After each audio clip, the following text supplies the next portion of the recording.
you want to chime in what's happening with your favorite KFAN shows, you can make your voice heard on the Bradshaw and Bryan KFAN text line. Just let us know what you have to say by texting your message to 64686. That's 64686. Standard text message and data rates apply.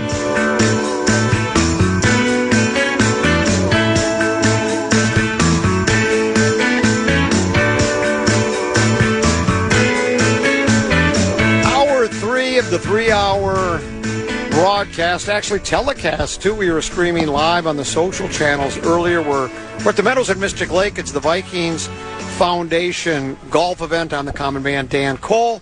10 to be with me, as well as the legendary one, Mark Rosen, here as well. How are you, Chance? Doing good.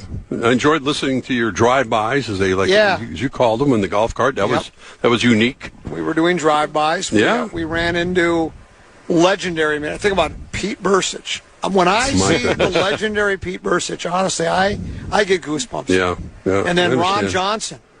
And then just a couple of okay players that, Yeah, they were all right. Yeah, Randall McDaniel and John Randall. I mean, they were okay. They're all right. Yeah, they played all right. Considering they were kind of afterthoughts. Yeah. Johnny was, that's for sure. Johnny was. Johnny, he's a character. He's larger than life. He is. And he enjoys life. He's having so much fun. He hasn't changed a bit since the first time I met him in terms of his personality and his exuberance. I mean, if you're having a bad day, just try to be around Johnny Randall for 15 minutes, and he'll make you feel better about things. He's always got a great story, and his engine is still going like it was when he was a player, but just in a different methods and different assignments he has, and working for the league and doing different things. But man, he's the same Johnny we always love and admire here. He did the when the Vikings played the Giants. Cousins, was that his last year with the Vikings, or did he come back the following year? They lost to the Giants, and Cousins was the quarterback. He checked down to tight end guy Kyle Rudolph. Yeah, Kyle Rudolph. And was it Rudolph or was our other guy? The one at U.S. Bank? Hawkinson, wasn't it? Wasn't it checked down to Hawkinson? I think so. But anyway, you might be right. Yes. Johnny did the pump-up video before the game, and it pumped up the crowd. Yeah. Must not have did much for the team because they lost. But they were in the locker room. Even in his pump-up video, he was crazy. I mean, he's a lot of fun. Well, there's so many stories about him as a player, and how he would memorize the media guide of the opposing team and the guys he would face in the offensive line, and so he'd have a constant commentary with no matter who we faced. He knew the guy, offensive tackle's wife's name, the kids, what his hobbies were. Well, he would try to get him off their game, and Johnny would, his mouth would be going 100 miles an hour, and his body would be going faster. So he would find different ways of, not that he needed to, because he was as good as it gets in that defensive line. And I don't know. I still think, and I brought up to him once, that the Atlanta game, we all know what happened in '98. That team was as good as it gets. And late in the game before that, the Arizona playoff game, Denny Green is like a lot of other coaches. They don't want to take their starters out. It's not like basketball where you got a big lead and you put the reserves in. They just kind of played. And one of his teammates, Johnny's teammates, landed on his leg, and he wasn't nearly the same as he was for the Atlanta game. And that probably was the difference. I mean, he just couldn't put the pressure on Chandler, couldn't do his destructiveness that he normally would associate with because he was playing on one leg. But, that's life. That's the way it goes. And it was unfortunate timing because the Vikings could have put anybody in the game at that point. They were up by so much late, but Johnny was still out there.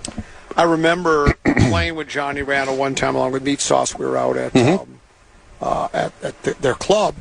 And I was asking him a couple of football-related questions. I don't like to go too deep into that because, they're up playing golf. But I asked him, I said, who is the most difficult offensive lineman that you ever had to face? And he didn't even bat an eye or didn't even pause. He said the late Larry Allen of the Dallas Cowboys, he says, was the best offensive lineman he ever surprised. faced. And, Allen was he played 13, 14 years, Hall of Famer, so one Hall of Famer against another. But, that's what he said. He said right away he was Larry the toughest player he ever faced. That was a great offensive line, and he was Larry Allen was the ringleader, and he was a destructive force.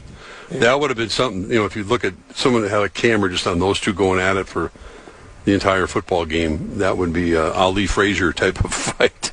Try to get an edge in that matchup. Speaking of Larry, he's Larry Fitzgerald Sr. Passed away. Yeah. Like a lot of people, I think, was struck by it because I think the last time I just mentioned Bob Hagan, I saw Larry. I think the last time I saw him was at a. Come on, guys. Listen to Bob Hagan. Oh, okay. Yeah.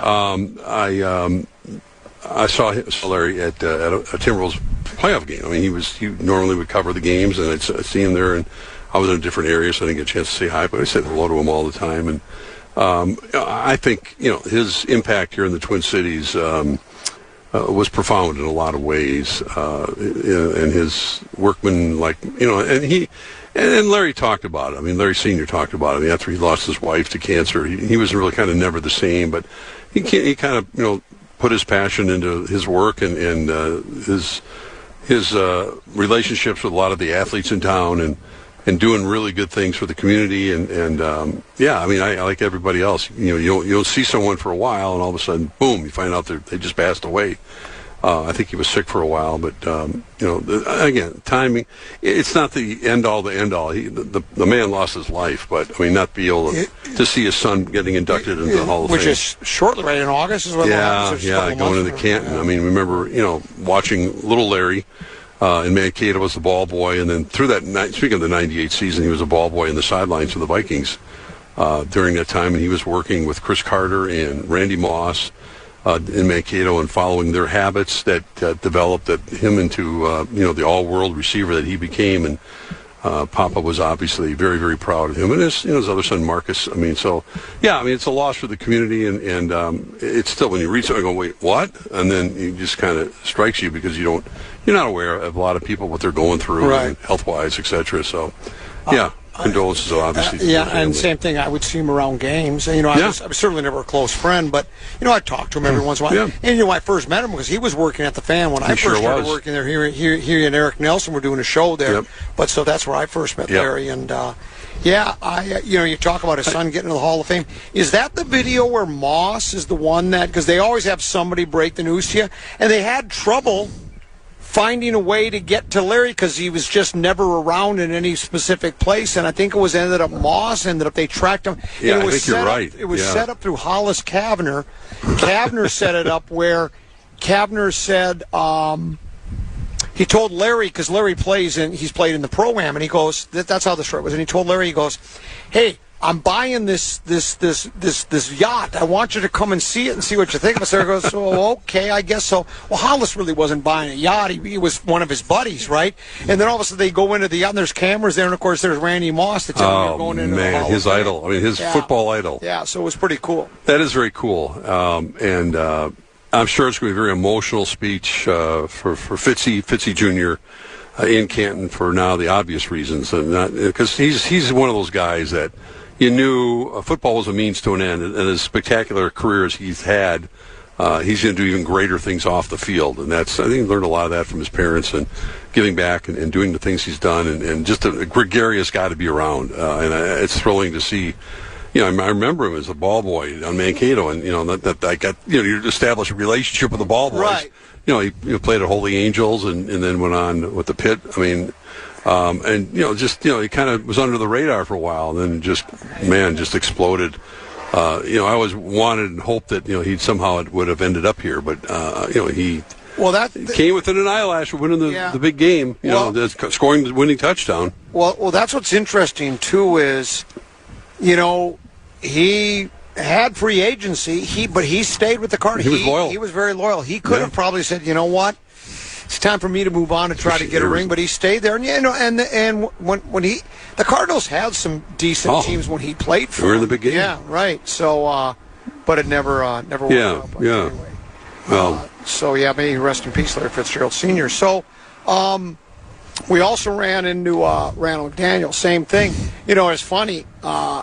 Randall and Johnny kind of said the same thing, and I think a lot of the football players said, "Nah, I don't really miss football," because it was such a physically demanding sport, and they still have aches and pains from the various injuries and maladies they incurred during the game. So And even Randall said he doesn't pay real close attention to football. He's working CFP, but he doesn't really pay that close attention. He said, I'll probably get back to it in a little while, but not enough where I could sit there and break it all down for you. Most of the legends, they call here in Minnesota, I ran into a number of them. I just arrived at the golf course, Paul Krause, a few others. We'll tell you. And Paul Krause was starting to tell me about a really interesting story. He's the all-time leader in interceptions, and he was telling me he has this photograph. You got to come out to the place out, past Lakeville, whatever. I got this great photograph of me jumping over Jim Brown for his first interception. Really? Yeah. When Paul started his career with Washington, and he said, and that's pretty. And even Hagan was saying the same thing. They didn't have the technology with the cameras go, there's the rapid fire clicking. Right. It was like click, and you have to probably wind the camera to get another one. But someone apparently got a great shot of Paul Krause making his first interception, jumping over Jim Brown to make the pick. But, that's a lot of those guys, different era. Sadly, I've known too many of them that really felt the effects and passed much earlier in their lives than they should have, but as a result of football. But, and we've had these discussions many, many times, and almost to a man, all of them will say, I don't regret having played the game. We just lost Joe Sensor, and I guarantee you there was some football-related stuff going on there, and a lot more. Chris Dolman, I can go down the list. But, as far as, I think they miss, a lot of those guys talk about, they miss, Johnny Randall, whatever. They miss the camaraderie. Right, they miss Sundays. Yeah. They don't miss, baseball players get to, he'd hit fungos and chase balls on the outfield and go to spring training. 162 games. Oh, man. But, football players, I think just a different breed, but more than ever, I think they miss the game. They miss the guys and all that kind of stuff, but they don't miss the rest of the hitting sleds and, two-a-days and, going through all that stuff. And meetings. Tim and B asked a great question of Randall McDaniel. He said, why didn't anybody ever try to replicate your stance? And he laughed. He said, because you can't. And he did it, I guess, because of a knee brace. He said Stussy tried. And what did he say? You think he got called for holding or a false start on the first play? Of course he did. It's Stussy. For another penalty. But he said, you just can't replicate that. There are certain, because Tim, said, because we talked about the other day, why has nobody ever done the skyhook? And Randall basically said the same thing about his stance. He goes, well, there's nobody else could do it. It's that was the one guy. He said no one was athletic enough, basically. Yeah, he's got it. He had it in his bag of tricks. He was able to do the sky hook, and you just can't replicate it. Man. Same thing with that stance he had with the leg back like that. That was crazy. Yeah, when you think about it, you're right. It's a good question. Never seen anyone try to duplicate that. It made him unique and one of the best linemen in the history of the game. And just, a mild-mannered guy. Obviously, he's gone into teaching all these years and done a lot of things. He hit the rearview mirror and gone. Football's gone, and I'm on the field. You talk to all those guys that were teammates of his. That's the last guy you'd want to cross on the football field was Randall McDaniel. Yeah. What he told us that he's retired from teaching now, and he's doing that college football. Yeah, he's working. Assignment. Yeah, right. He's got that assignment. But he said that's only for one more year. He's done. Okay. And then he basically says he's going to play a little bit more golf. It sounds like he's going to just try not to be busy anymore. He's going to just try to understand that to relax it. Randall and Johnny Randall's working for the league, doing stuff for them, but just doing enough. But these are still young men. Oh gosh, yeah. That's the thing. They're not. We think about retirement. They're not like you and me. No. They're in their 60s. Yeah. They're not. But they've had a career. They've had an entire career, and that's where you think about a guy like Harrison Smith and what he's going to do. And he still hasn't made an official decision. And you're talking about a 36-year-old. How old is Harrison? I don't even know. 38ish, maybe. Maybe 38 now, but still. How many people at 38 can retire comfortably and walk away from it and with their health and 37? Yeah, still. Harrison, an old man. Yeah, in the NFL, I guess so, but not. He's just starting his life, and that's the exciting part for a lot of these guys. They got their whole life ahead of them. Ran in as we were just meeting over by the first tee to get on the golf cart and drive around. Ran into Thielen and C.J. Ham. Oh, okay. Together, they had a nice farewell together at TCO when they officially retired. The two free agents, Minnesota born, and just the unique aspect of them being able to play together for much of their career, and now both fully retired and pursuing other things. I know Adam went. I don't know if he talked about it, but I just saw he went to the broadcasting camp. Oh, he did? Yeah, the national one. So I think he's interested at some point to get into that. And CJ, of course, along with his family, will be immersed in this community in a lot of different ways. So very cool. I mean, they're good. They're great stories, obviously, for lots of reasons. Thielen agreed to play golf with me. We talked about it. He said, "You've been playing much?" I said, "Yeah, I play every day." "You playing?" "Yeah." I said, "We should play." He said, "Yeah, absolutely." And Tenneby, you were with me when I defeated Wes Walls. Yes. Heard all about it. That was 20 years ago when I could hit it further. I was a little bit better player. I don't think I'm going to be able to beat Thielen. Probably not. I just don't think I can. I mean, if we do where he hits from, my guess is, as good as he is, he should play the black tees. Mm-hmm. I'm transitioning, as I told you, so I will play like whites and gold. So my golf course will be about 6,200 yards. His will be just shy of 69. I don't even think the 700 yards is enough of a difference. Yeah, probably not. I don't think so either. No. He was... I wish you had the control board right now because I'd hit bet. I'll make a bet with you. You will, huh? Oh, yeah. Wow. Okay. How many shots aside I'll you take asking Thielen. for? Yeah. No, straight up. I don't do shots aside. Straight up is not same yardage, but yeah. No, but I mean just But straight still. up. No shot. Well, you know what? You're right, it's not, but at the same time, he can move up, then we'll both play the gold and white tees. I'll play him that way too. That's fine because I'm still able to make pars and birdies on the holes if I'm playing well. He is too, but it's just I can't. There's just no way. There's no way I could compete with him when he's hitting the ball 300 yards and I'm hitting it 225, 230 from the back tees. I'd go white tees with him, stroke for stroke. Then I'll definitely take him. Make it happen. Oh, you go ahead. You go ahead and take pay-per-view. Yeah, well, let's not get carried away. Let's do this. Let's take a break. Okay. We'll come back. We got another couple of segments to go. We're out at the Meadows at Mystic Lake. It's the Vikings Foundation Golf Tournament. Our coverage continues next, right here on the Fan. And Brett should have a keyword back there for $2,500. It's a huge keyword. The Fan has your chance to win that $2,500. Just enter the keyword birthday. The keyword birthday, KFAN.com. Keyword birthday.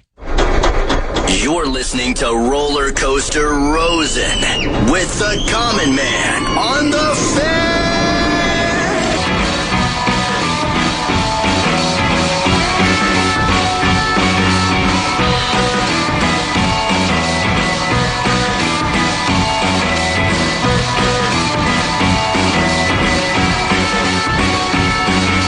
We're back here at the Meadows at Mystic Lake. It's for the Vikings Foundation Golf Tournament. I'm Comedy's 10 and Mark Rosen here as well. Hockey tonight, the finals, right? Hurricanes versus the Golden Knights. Yeah. And, it's probably not, marquee matchup just because it's Vegas and it's a Southern team. I think Tenneby was talking about it's not one of those, your average sports traditional fan. hockey market. Yeah, you don't have traditional hockey markets squaring off against each other. But Tenneby has said from his vantage point, I've read the same thing from other people. It should be an interesting series, a good series against two teams that are pretty evenly matched, and it should be hotly contested. Should be a good finals. I think even for the casual fan, it's one of those situations, and this is where we get that discussion again about why the league is so stubborn about changing the playoff format. They have 1 against 8 instead of having these instant rivalries you got to play right away. Well, here's a perfect example. It's Vegas against Carolina. They're not natural rivals in any way, shape, or form. But as this series goes on, if it ends up being a good series, people will, even the casual fan will go, oh, it's 2-2 right now. And it's interesting that they're going back and forth, and it's going to turn out to be a great Stanley Cup final. You develop those rivalries as the series goes on. And I think this evidence, the evidence is clear as could be that what happened with injuries and having, what happened with the Wild, what happened with Colorado, Dallas getting, these 3 top teams, point-getting teams, disappeared pretty quickly, as it turns out. Not quickly, but they hung around for a series or two. But you don't have that great matchup. You don't even have, what the NBA has right now with San Antonio winning how many games they won, and the Knicks on a prolific run late in the year. to have that kind of glamour sort of matchup. So I hope it ends up being a good series, and I think hockey fans will watch. Obviously, the ardent fans will watch, but I think the casuals will want to wait, see a little bit. And if it develops into a really good series, yeah, they'll get good numbers. I was reading a piece on The Athletic this morning where they basically anonymously interviewed every NHL head coach and say, hey, give us a paragraph on who you think is going to win this series, right? And none of the names are attached to them, so they're allowed to freely say it how they want. And I was talking with you the other day, Cameron, this is a tough series to predict, right? I think they're both pretty close. They're both coming in hot. They're both healthy. And if you look at all the comments from the coaches, not one said it was going 4 or 5 games. They all said 6 or 7. And it was basically 50-50. Half were on the Carolina side, half were on the Vegas side. So, it's going to be one of those where I think it should be a very close series, and a little thing like goaltending or special teams, power play, whatever shows up, is going to be the difference. Well, you just mentioned it, too. Both teams are healthy, and that's something that, obviously a lot of the top-rung teams didn't have their best players at the end. And that's not an excuse. That's just the reality. And that's the rigors of an 82-game schedule. Sometimes there could be a fluky injury. When you lose top players like the Wild did, the Colorado Avs did, and in the next series, it's pretty hard to compete at that highest level and win a big series. So kudos to the Vegas Knights. They've done it before, and here they are. The expansion team got another chance at their second cup. Which is remarkable. I'm not paying as close attention to the NHL as I once did. Who's the home team? Who's got home ice advantage? Carolina. Yeah. Let me ask you a question then. Tenby, what if the Knights were to get out to a 2-0 lead tonight? I think it's best to keep that thing as scoreless for as long as it's always good to have the lead. Yeah. But... yeah, that would be disastrous. Yeah, keep it scoreless as long as you possibly can. I'm sorry, I just had to do the bit. I know. Well, the funny thing is, though, Carolina in these playoff series, and I don't think they've played a team as good as Vegas yet, but so far through the playoffs, they've been great at home in first periods of games. They've just come out and just been all over teams and buzzing, and they got great team speed, and every line can skate. So that is going to be kind of early on in Game 1 tonight for Vegas to try to just hold off as long as you can. Well, I want to talk about that. They say that 2-0. Let's get to the bottom of it. They say 2-0 lead is the most dangerous lead in sports, pretty high in hockey, right? And the theory is, right, that if one team gets behind 2-0, the team that's down really starts to press it and really starts to pour it it's on. Momentum. Yeah. Do we have proof that teams that are down 2-0 come back and win more often than not? I'd like to see what those numbers are, because I know it sounds good, and there's probably been some moments where that's happened, especially important moments in playoff games where you go, whoa. But I still don't know. I'm going to tell you the numbers are going to be on the side of the team that the one-goal lead being more dangerous than 2-0. Yes. Well, that's what I was going to say. I don't have the stats in front of me, but it's just logic. Yes. Certainly didn't follow the Montreal Canadiens route that, trying to come back. When they got down, it got worse, especially in that last series. And they could barely muster a shot on goal, to say nothing of getting a goal or 2 or 3. They were out of it. They were gone, and they knew it. It was too bad. Well, they couldn't score any goals. No, that's what you said. Yeah, they have no offense at all. I mean, really, to speak after the first 2 series. I mean, I still can't believe when I saw that number after they won Game 7. Deuce and I just happened to be walking to Deuce watching the game. So Canadians win 9 shots on goal. I know. That's an average of 3 shots a period. That's how do you? And 2 of them went quality. In. I guess quality shots. I mean, and 2 of them went in. So again, there's a lot of different ways to skin a cat, though. Can you say that anymore now? I don't know. I take offense to it. Here comes PETA. Yeah, because remember that was an old saying back in my days. Of course it was. Yeah, we used to. There's a lot of ways to skin a cat. I don't know where the origin of that Did they used to skin cats? Why would they do that? Because you're either a cat guy or a dog guy. And dog people hate cats, it seems like. Whereas cat people don't hate dogs. No, I don't. I don't think, at least most people. You're a cat person. I love dogs, but I just don't. I'm more of a cat person, but I like cats and dogs, except when it's raining cats and dogs. There's another saying. Yeah, thank you. Appreciate that. So there's another old saying that means nothing. Just made up. Couple of Why do they call it Dog Days of Summer? That's a good question. Why? I don't know. Since cats are worse, shouldn't it be the Cats Days of Summer? And then how about this? How about we say I don't have a dog in the fight? That's another That's one. bad, though, now, because people, I mean, Mike Vick asked him about dog. Yeah, he had a dog right? in the fight. He had more than one. Yeah, and then you know what happens there. So I don't know if you're allowed to use that. If that's politically correct. God, the magnitude of that story. My God. That was, think about how many years ago that was. Did he get suspended for a full year, or was it even longer? It was at least a year. It was at least a year. They just said, you're done, so. Dog fighting. Oh, was he in jail? He went to jail. For a couple I think years. he did some jail time for that, too. Yeah, Mike Vick. And he came back, was actually an okay quarterback for Philadelphia. Yeah. Had one of the greatest runs of any quarterback against the Vikings at Metrodome. Of course, Steve Young's was pretty good, too. Didn't he have one I was against at the that game, in San Francisco, where he broke every tackle, including the last one by leaping the late Joey Browner. Yeah, I think when Vic did it, we had never seen a quarterback who could run like that before. Mm-hmm. Like now, it's more common. Now you've got half the quarterbacks in the league can run a little bit, and you got Lamar Jacksons of the world, right? But when Mike Vick first came out, nobody ran like that in the quarterback position. Sure. We'll talk Twins and we'll talk NBA. I was at the game last night. I mean, you were at the game, weren't you? With my daughter. Yeah, it was fun. We had a good time. Well, we'll talk about the Twins. Yeah. They won last night. Just about the situation they're in, and then we haven't talked about the NBA playoffs. Game 7, or the Western Conference Finals went 7 games.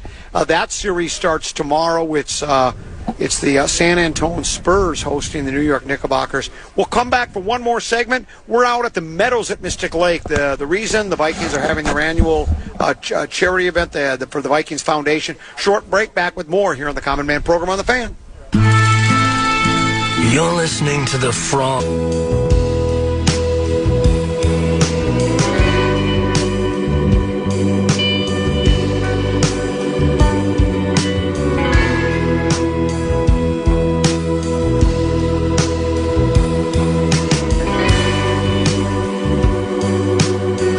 Wish we had another couple of hours out here. We've just been reminiscing about football and the Vikings and having so much fun. I'm Story time. He's Tenenby, Mark Rosen here. Meadows at Mystic Lake is the site of our broadcast, is the Vikings Foundation golf tournament. NBA playoffs. Knickerbockers just been kind of hanging around waiting. They swept the Cavs in 4. Meanwhile, OKC and San Antonio went to 7 games, and San Antonio they win. They win on the road, Game 7. A game that they came out, they were up. I don't know if they ever trailed in the game. I know that they may have briefly, maybe briefly early, but OKC a couple of times, cut into that lead into single digits. But it was pretty much San Antonio all the way, and. I have to admit, I thought Oklahoma City would win the series, and I didn't know if it would go. I figured 6 or 7 because let's face it, San Antonio's good, but man, young players. We got Wembanyama right to start with, and then they got the Harper kid, they got Champagny and Castle and Vest. They have so many good players. Listen, when you suck for 6 years in a row and you end up with high draft picks, it's not just getting those picks, but making sure you cash in on them, and they did. I mean, credit them. I mean, they were bad for a long time after their championship run with Pop as the head coach, and the rest of with Duncan and Ginobili and Tony Parker and the teams that were hung banners in their arena. Now all of a sudden, years later, here they are with. Starting all over again with a really good young nucleus. And again, health played a little bit of a role. OKC's not using it as an excuse, but a couple of the reserves or bench players, 6 players, 7 players were not healthy at the end. That may have cost them a little bit that they got maybe a little bit more tired. They had more of a grueling series, obviously even against on their way to the finals. Right. But listen, this is a pretty evenly matched series, and now. The Spurs are pretty big favorites, actually, against the Knicks. And I think the general consensus is, San Antonio will probably win the series. I, like you, pulling like crazy for Cat and the Knicks to win their first championship since, 1973, I think was it. So New York is going absolutely bonkers over this team. And, the prices for, trying to get into the arena, they're $30,000 or something. It's just crazy. But those are for games 3 and 4. It starts on Wednesday night. And, the matchups do favor. I mean, listen, you got Wemby out there. I don't know. Cat, we saw it many times. Can Cat stay out of foul trouble? That's one of my big concerns with him, because he does have a habit of doing those reach-in fouls, and I don't know if they're going to put him on Wemby. I don't think that's necessarily a one-man show. I think he's going to have to do that more than they might want, because their big guy's got a broken pinky finger Robinson. or something. They don't know how effective he'll be. And then I think Tenneby mentioned their next biggest guy. They got a guy that's 6'8", 6'9", but he's big and rugged. But when Anobe's the guy that I had read that, even though he's 6'7", but he's thick. Yeah. And at least we'll keep Wemby off his spots. Right. Going back to the San Antone, Oklahoma City, SGA was pretty good in defeat. I mean, he had no help that game, especially from Chet. Chet was invisible. And Chet had a really good, I think it was the game before where he had, or 2 games before, I think it was the game before, 16 points, I think maybe 10 boards. I mean, he played really well. I mean, he was tough, he was rugged. I mean, he stood up to Wembanyama, and you thought, okay, he's pushing back. And then in that championship game, I mean, he's taken a lot of heat. That was one, a long summer for him after that game. I don't know if that was story 1A, but it was certainly B or C. And he, it will be a long summer. I mean, he only took 2 shots. He was 1 for 2. He turned down. He had a 3-point opportunity early in the second half. He was open, and they were going to let him shoot, and he didn't take the shot. No. Then another time, I don't remember what part of the game it was, he stared down Wembanyama, and then he kicked the ball out.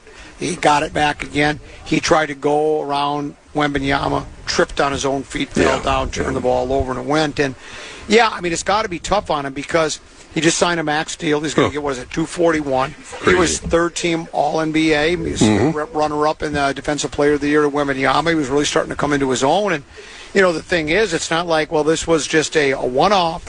You're playing. He's going to see Wembanyama over and over and over again. And I don't know what it will be. I don't know if it's necessarily. I mean, he's got a slight build, but Wembanyama isn't Charles Atlas either. But I just think Holmgren's going to have to get stronger. But you're right. I mean, I'm sure he didn't sleep well that night. I mean, because, I know the team said all the right things and said, look, we didn't lose because of him. We wouldn't be in the position we are in this championship if it wasn't for him. And all that might be true, but that was a tough one. And he's going to have to go against Wembanyama again in the future. Especially since you have a championship under your belt already. It's not as if we got denied again and again. And this team, is their first taste of defeat in a big championship-type game like that. And I'm sure he'll bounce back. I think he has the disposition. I sure hope so. Oh, I think so. Yeah, and he's got the contract to back him up. Those are all guaranteed dollars, a lot of them. I'm sure he'll work a lot harder on his game, and he's a talented kid. I mean, a lot of teams in this league would take Chet Holmgren in a heartbeat. Oh, I'm not denying that. I'm just at the psychological part of the game. To me, 100%. Sometimes we don't know how people react. He might be fine, like you say. It might be something that haunts him for a while. But it might be something that he looks back because I mean, it stood out like a sore thumb. It did, and I don't know him. You could read his body language. I watched him play high school basketball. He's one of us. It's one of those things. So you like the kid, but it was bad. Yes, his body language was not good, and Reggie Miller was picking up on it on the broadcast, and you could see it happening right before your eyes, where they had to take him out of the game. Well, Miller said, and I absolutely agree. He says, I'd rather watch him go 2 of 15 than 1 of 2. You got to shoot the ball. That's what you do. You get paid for it. He can shoot the 3. Yeah. And it's like you gotta kind of go out on your shield, but it didn't seem like he was that interested in it at all. So we'll see how that goes. I'm with you on I know that San Antonio. I never look at the odds. I don't. What the odds makers, how they, look at a game doesn't really interest me, but. I'm sure San Antonio is because of everything we've talked about how good they are. But, New York's on a roll now again. Their path to the NBA Finals wasn't nearly as difficult as San Antonio's was. But Brunson's playing at another level. He's been so good. He won the final, the Western Conference or Eastern Conference Finals MVP. He can play. And Big Meow, Bodega Cat, I love him. And it's going to be a tall task. I mean, without him playing as well as he can, they're going to be in trouble. Yeah, they'll have their hands full. But I've seen there, and I don't know, sometimes people want to be contrarians and just want to, and I'm one of those guys, I do it all the time, but I think they've got a chance, a real chance, but yeah, if I was laying down a bet on it, you almost...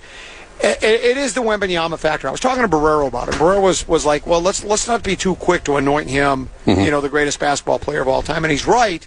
But boy, he's got a head start on it. I know that because he just changes everything. Not offensively, but defensively, he changes the whole approach to how the team attacks. Alter shots all the time. Yes, and if he's down in the paint, they don't like to go down low with it, and it's like. It's hard to draw him away out to the perimeter, and he's just so good. It's going to be something that getting back to the Wolves, if you'll remember, we always talked about how Tim Connolly created the Denver Nuggets. Then he had to create a team to beat the Denver Nuggets, and he did when the Wolves were able to get by Denver in the playoffs. Well, now he's got to figure a way. Then it was going to become, well, now we got to get by OKC because we got hammered by OKC. I mean, we got it handed to us by OKC last year. And they're not going anywhere. And now where San Antonio is, I mean, I know that the nucleus is there for the Wolves, but they're going to have to do more than just tweak, I think. Well, I think pretty much the rest of the Western Conference is in that same boat. Yep. When you look at those two teams, in the future, OKC's got 20 draft picks, high draft picks. They have more than they can ever use. And San Antonio, we just talked about, not just the youth they have, but the talent level that they have that just emerged a lot sooner than most people ever predicted that this was not supposed to be their year. They were supposed to be a year or two away, and that's what makes this series intriguing. And again, for Wolves fans, Cat's got and we've seen it time and time again. He's very, very capable of knocking down 3-point shots and getting hot. And forcing Wemby to come out, and maybe that does open up things for Jalen Brunson, because the Knicks have also been a tremendous offensive rebounding team during this long stretch, and they provide a pretty stiff opposition, but I don't know how well they match up overall. They might get blown out of the building on Wednesday night, but they hope obviously to try to get a split and go back to New York. Well, it'll be an absolute madhouse. Not that San Antonio is going to be, as we just saw at OKC, going to be intimidated by playing in that environment. I don't think they will. In fact, I think it'll probably be a blast for them. I mean, Wemby's going to get, the national attention he's going to get. He's in the biggest market in the country, playing the New York Knicks, who haven't won a championship, as I said, since '73. And the spotlight is going to be really bright on Wemby and how he's going to handle it. But that kid is zen-like in a lot of ways. I know he likes to hang out with monks during the off season, and he's got that sort of mindset that nothing, I don't think, is going to rattle that kid. But it's going to be, I hope it's a great matchup. We're in the middle of June already, and will be. We're just early June at the moment, but if that series goes 6 or 7, it'll lead us right into Vikings training camp pretty much. Which you're looking forward to. I know I am as well. Can't wait to be out there.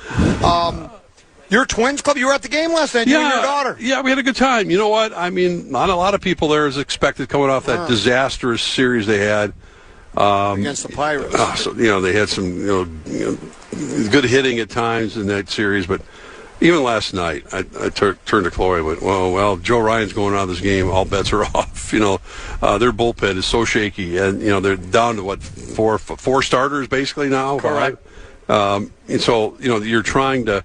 Derek Shelton's trying to keep a guy like Joe Ryan in the game as long as possible, and then turn it over to the bullpen.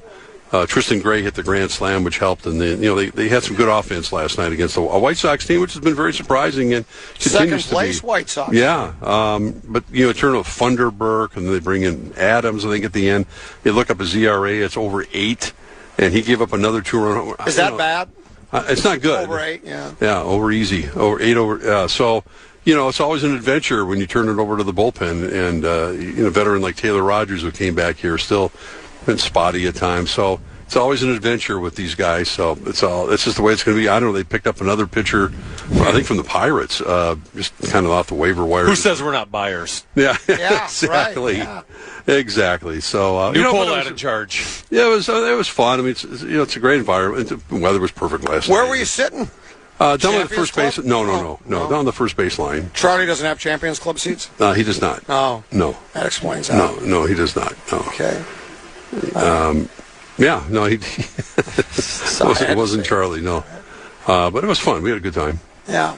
Good being at the old ballpark. And, Now, one night. let me ask you a question. I'm curious. Yeah. What did you have did you have a little food there, or did you have We each had a hamburger. We had a hamburger and a soda or whatever. That was about it before the game. What did you have on the hamburger? I had ketchup. Did you go back and put something else on afterwards? Like you had, no. Like, pickles or in fact, my daughter was making a wager because the ketchup usually ends up in front of my shirt. Right. I managed not to do that. So I had a Gatorade or something. I really didn't eat very much out there.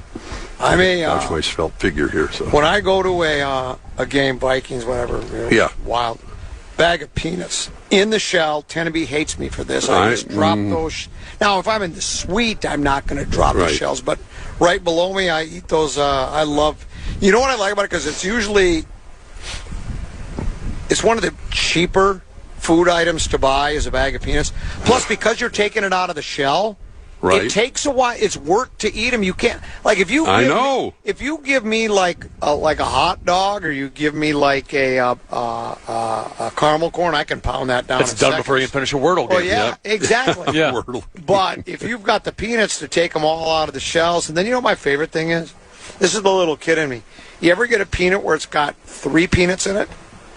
3, not 2. You either get 1 or 2 every time, right? Have you ever had a peanut that has 3 peanuts in it? I used to say. Don't believe I have. Yeah. No, you got to be kidding me. Mm-hmm. It's about as rare as finding a 4-leaf clover. Yeah. So I used to do that as well. Those concessions bring it up pretty quickly, as they say. They do. A couple of hamburgers and a soda or 2. It's you're hitting $50 pretty easily. Well, I remember when the Vikings Stadium first opened, Deuce and I went to a Kitties game, Kitties versus the Vikings, and I went down to get so there was the Andrew Zimmern chicken sandwich. Right.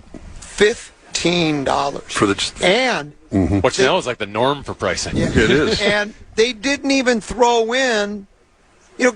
can't you give me one of those little tiny bags of chips? You know, the ones that only got like 4 or 5 in them? Yeah. At least give me something. They don't even give you that. Oh, my. They just basically, gave you the chicken sandwich, and it was a good chicken sandwich. Andy's got a good recipe. There's nothing wrong with it, and I don't know if he's setting the pricing. Probably not. It's probably the Minnesota Sports Commissioner or whoever. I don't know who runs that. I don't know the name of the. They probably set the prices along with the Twins, I'm sure. But they got you. The days of going to, I used to go with my dad out to Met Stadium, and, of course, my favorite thing was the Frosty Malt, the original Frosty Malt. Those were the best. They were probably $1.50, maybe. That was the little, you had the wooden... the wooden spoon. Well, it was a tongue depressor they got from the doctor's office is really what it was. Dr. Burns gave them to them. Right. Hand them out. Well, they got enough of them in those damn offices. Every time I would look over there going, how many of these do they use? They never use. They're just there for show now. Have you ever gone to the doctor and have them say, open up and say, They never do that. Remember you'd seen with that little... hammer hitting the knee? Yeah. Have reflexes? You ever gone in there and had your they don't I check haven't your that done in anymore. I don't know. I've never had it done. I have. Really? Yeah, sometimes he's hit the bottom of my foot to make sure that my circulation's okay. Really? Yeah, I can't feel a thing. I'm just kidding. Well, your reflexes must be pretty good now because you're constantly taking arrows and shots from the guys at the fan. I do. I have to duck a lot. Yeah, I have good reflexes. Yeah. Nobody takes the heat that you do. What is it about it that people want to get you going? I don't know. It's I guess it's a compliment in some ways. Yeah. At this point in my life. It's a burden, too. I don't it's really. a cost you have to bear. I don't really care. No, you don't really, do you? I really don't. My life is straight ahead, forward and moving forward. You're sort of like Sinatra. You did it your way. Yeah, I did. I had a lot of years. I've accumulated a lot of stuff over the years and done, show me a little respect once in a while. That's all I ask for. And the rest of it is, hey, fair game. It's funny. I'll see Tom West of the Vikings sometimes, and I'll say, let's start ripping. And I'll start going after you. He never, ever piles on. He always defends you. Oh, I appreciate that. Yeah, he always defends you. And then I try to say, no, come on. Yeah, come on. Give us a... Nope. He thinks not going to go down that way. He thinks you're one of those salty of the earth kind of guys. Well, I appreciate our relationship, and he's been good to me for helping out with the legends and all that stuff. So it means a lot to me to be still involved when I come out here to see events like that, and the Vikings that meant the most growing up and being early in my career, and being around those guys, and Time doesn't stand still for anybody, and Nope. just being around these guys is special all the time. And the legends, my wife's involved very Wesley, heavily. how's the segment been going? Okay, it's okay. Your wife's heavily involved. Yeah, I mean, she was out here this morning and does work a lot with the legends and a lot of different events that they do. And the foundation, which some of the young people are out here already working on. So she's on the board for that. So, it's a good teamwork. So the Vikings, your wife works for the Vikings. You do the Vikings game day show on Channel 9. Right. One more year at least. If this were a Wild, Wolves, or Twins golf tournament, you wouldn't be here. Well, if you asked me to, of course I would. Okay, of course. Oh, my God. Your allegiance to them. No. Because I was out here long before I met Karin. I mean, I'd be coming out. If this was, I played in it. If this was the Vikings Foundation bocce ball event, I wouldn't be here. Well, it's not golf. No, it's not. I wouldn't be here for bocce ball, and I like bocce ball. Or is it call it bocce ball? It's bocce ball. Is it bocce ball? Haven't you done Italian? We did a couple. I'm trying to think. We did some bowling events, but I don't think we did a show. I mean, I don't know if you were. No. It's Power Trip. It's golf. The power trip. The Power Trip. Just saying their name makes me laugh. I know. There's funny guys. They took over Treasure Island. Took it over. I heard that. So anyway, GM gets announced tomorrow. Well, not announced. They get press conference tomorrow. Yep. At 10 a.m. You can hear it right here on these very airwaves. Nolan Teasley. Will say all the right things. How much do you think they paid DRG Turnkey to come up with that name? We got the guy for you. Just happens to be the assistant general manager with the Super Bowl champions. Right. I could have. You remember when... Go through the media guides? When Jim Pohlad said... Yeah, I was there when it happened. He found the name Falvey, but he had a Twins media. He was looking at media. He flipped through the Cleveland media guide and said, why don't we hire this guy? Yep. So I could have said to Zygmunt and Sir Mark Wolf, I said, I'll find the guy for you. And I just get all the media guys. Go to the Super Bowl champs. Assistant general manager. They just won the big game. I think this is the guy you should hire. Yeah. What do you think they paid Turnkey? That's $500,000 at least, right? It's a very good question because they do a lot of work with the college game, the college coaches. Well, they do. But I understand your point because it really isn't that complicated. I don't think it is. And they had 4 finalists supposedly, and most of them are 5, and including Rob Brzezinski, who obviously is staying on in his capacity and maybe even a little bit of a promotion. But really, it's not brain surgery when you really get down to it. You're right. I mean, let's see. This team drafted really well. Right. They've done all the right things. They have they have won back to back, but they've been very competitive. And they won a world championship. Just kick the tires on this guy. See if he wants to come here, get a nice big fat raise and more responsibility. And he's got kind of I'm not saying Brett Favre language.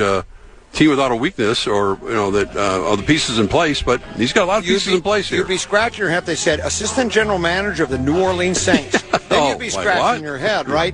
And I think the reason you hire the firm though is because then if it goes wrong, you can blame them. Blame them. They were the ones that recommended it to us. Good to see you again. Thanks for coming out. We will see you tomorrow back in studio. Correct. Brian Oak will be in. Tenneby's out tomorrow. He's got kids field trip duties, but he'll be back on Thursday. But tomorrow it'll be Brett Blakemore in for Tenneby, and then Rock Talk at 1:15. Mark Rosen at 2:00. Thank the Vikings and everyone else involved, including the Meadows at Mystic Lake for the Vikings Foundation golf tournament. Talk to you tomorrow right here on the Fans. Stick around. Big Ticket JG are next.